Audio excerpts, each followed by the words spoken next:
one of the most frustrating things for me, and it tends to come as an avalanche of strangers that just stumble across my path in life, that think my name is bullshit. Because everything that I say, they say bullshit. Even the simple, basic, common sense daily things. Now, I know where that comes from. That's one of those trade offs. It's going to be where you don't think it is.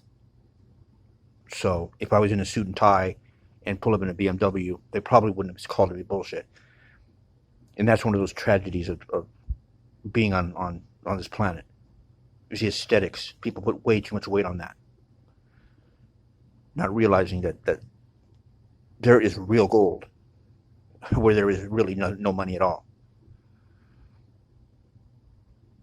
But I had a situation that I was working. This is summer of 2012. And this woman would come over and we'd be at the weigh station, which was the nickname for my house. Because I would weigh out people's problems. You know, I'm always the guy without the girlfriend who talks to the, couples that are fighting.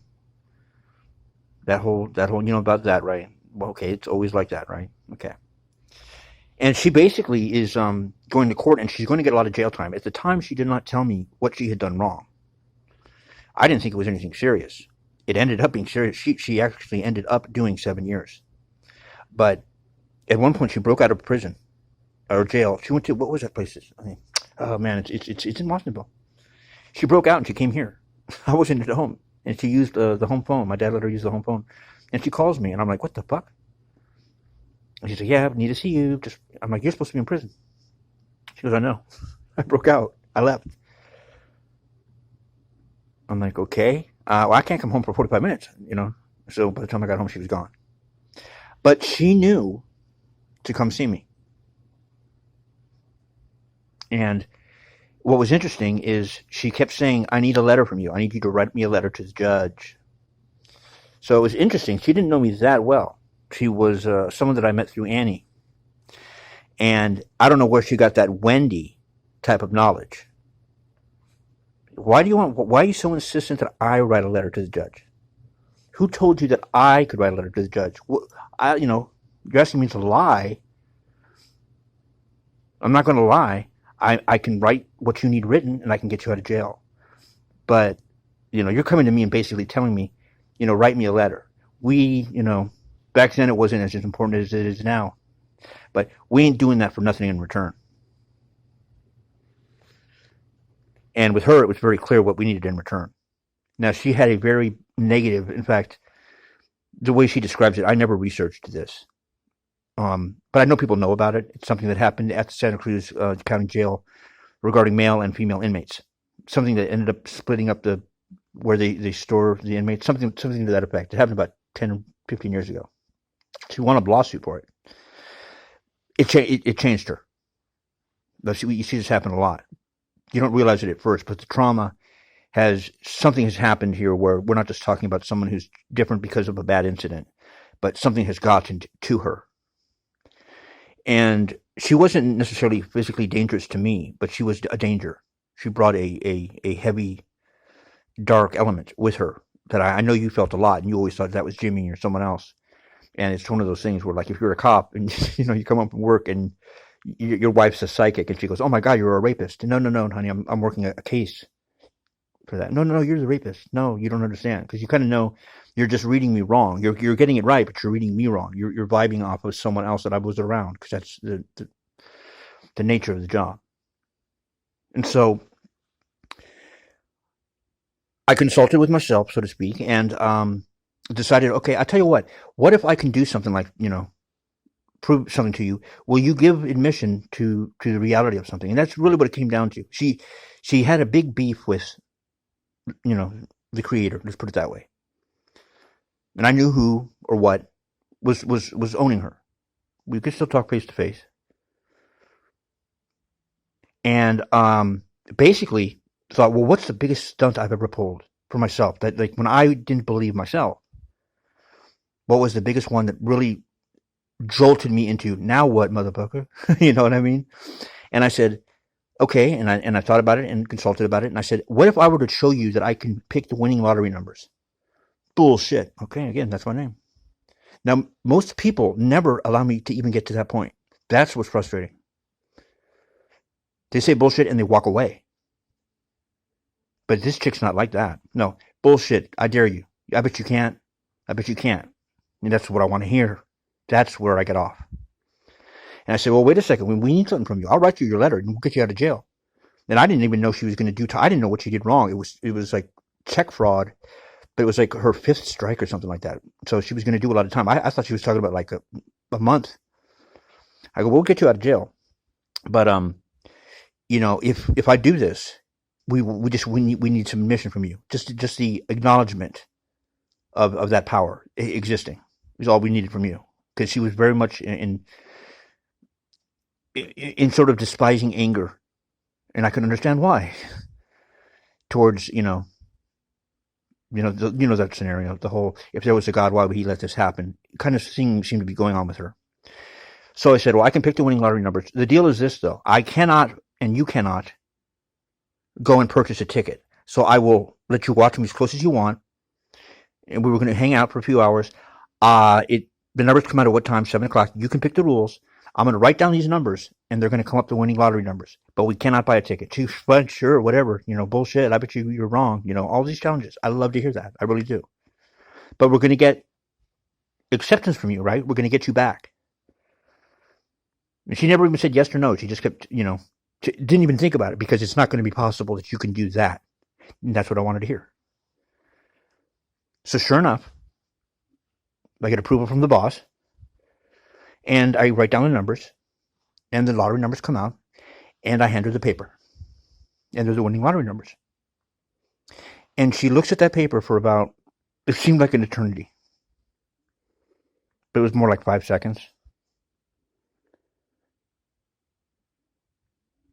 And she says, anybody could do that. So what?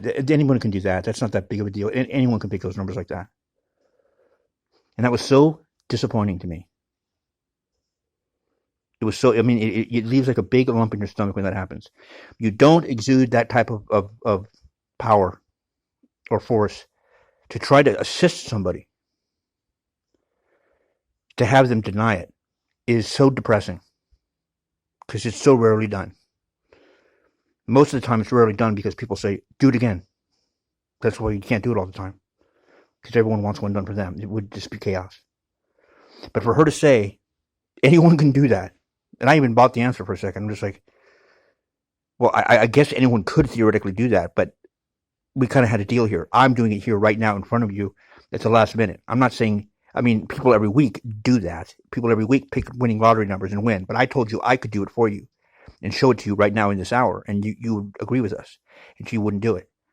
And I did not write her a letter. And I didn't know until later she got 7 years. And she's out now. But that's amazing to me, that whatever had her, whatever would not allow her to see truth, it let her challenge me. It let her go that far, which is unusual with people. Because usually when people are not prepared enough to see the truth, because by seeing truth, you're basically being revealed to God.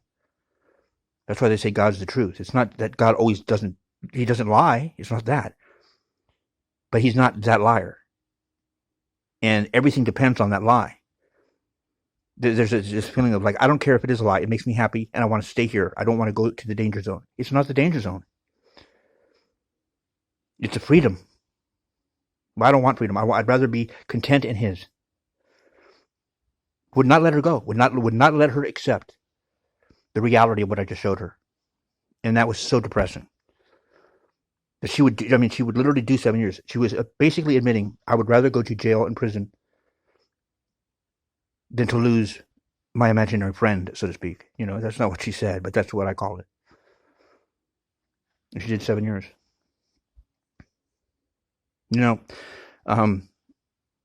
Summer of '98 in LA was a big summer for me and Mike, and we bonded really closely because we both had a certain likes in music that most other people didn't even know about, that type of music. And one of the groups that I was a big favorite of, and so was Mike, and knew a lot about, was a group called Massive Attack. And one of the last times I saw Mike before his near death, we finally went to a Massive Attack concert, because every time we were going to get tickets to go to one of these shows, some tragedy happened, that would cause us not to go. So it was kind of like we had to fulfill this ultimate trial of like, oh, we're finally going to see him, right? Okay, so I even drove down to LA. I was living up here at the time. But in summer of '98, I mean, it was really deep, man. We're listening to this, music, and we're two guys, man. We're two thugs doing drugs and drinking. Girls would come in and during the parties like, why are you two guys sitting in the dark listening to music? You're gay, And there was this song called Teardrop. And it's one of the best songs on the album. In fact, it's now become very famous. And this irritated me years later because it was so important to me. You would be the third person to know this. That to Mike knew this, and then to Wendy knew this, that was the infamous, when I'm dead, I want that song played at my funeral. It has really nothing to do with the lyrical content or anything. It's just because it's symbolizing I'm happy right now. I'm content. I'm locking that in. So you are someone who knows that. I'm giving that to you, Mike. And I gave that to Wendy. And I'm working at a company called Eros now. This is, 5 years after that, 2003, 2004. And I'm hearing on the radio station, which we had on at work. It was in a warehouse. I was a warehouse manager for Eros, which they did lighter than air technology for the Defense Department. It's not really what I should do in LA, but since I had worked in warehouse environments where like we had, props and stuff for the movies, it was kind of the same management role. And it was right down the street from where I lived anyway, so it didn't matter. I hear them talking about this new TV show that's going to come on. And they start playing promos for it. And I'm like, what the hell? Like, this song is not a popular song. That's my song. That's my song. And I hear them playing Teardrop, and they start talking about a new show coming out about a Vicodin addict. Now, this is when I'm in the throes of severe, like where I'm scared.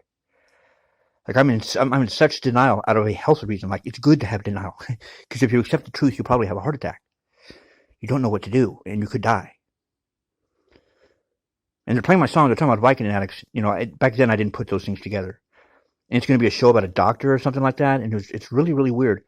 Now, looking back at it now, I couldn't believe that Massive Attack, who is one of those, like, we don't sell out to the corporate world, would allow that song to even be used. Michael was shocked at this, too. It ruined it for me. I was like, I got to replace my funeral song. But it's funny because the story is, and, I've got my bad leg now, is that you have a guy who's basically kind of reckless, kind of an asshole even. I don't think I'm that bad.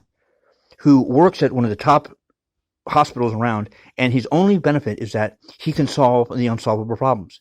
They give him the cases, the nationwide cases that nobody else can heal. The unsolvable cases. Oh, and he's a Vicodin addict. And he writes his own prescriptions. Completely illegal. Completely not. I mean, if these patients found that out, we're talking mega lawsuit. That's the whole concept of the show. He's a drug addict. Now, why is he a drug addict? Because him and his ex, something happened, which they never reveal. It has something to do with his leg, so he had a permanent limp. But he wasn't taking Vicodin because of the pain in the leg. But almost the whole concept of the seasons of that show, House MD. House is in what? The house of God? The haunted house of God. Right.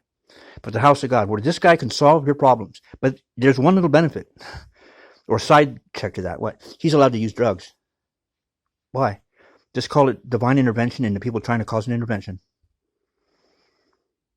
It's an understanding between me and God. If that's all they're going to leave me, you cannot take something that is all he has left, and that's not his fault. And he will die otherwise. It's just the way the science of the universe works. That may sound silly to you. It could be a teddy bear. It just happens to be drugs with him. Because his choice, his number one things, or the things that are supposed to be, have come into some sort of weird alignment where those cannot happen. So we have an understanding. But that's House MD. I mean, there's a whole thing that you have this, probably the most brilliant doctor in the whole country, treating patients that are going to die and then healing them with some sort of wisdom. Oh, and he's a drug addict. And they allow that at the largest hospital in the United States of America. And the theme song to that show, 5 years earlier, I said I want to play it at my funeral. I mean, the coincidences just rack up, And it sounds like fun. But it's not fun when you just hear it all day by yourself alone. And you can't share it with anybody. All they say is bullshit.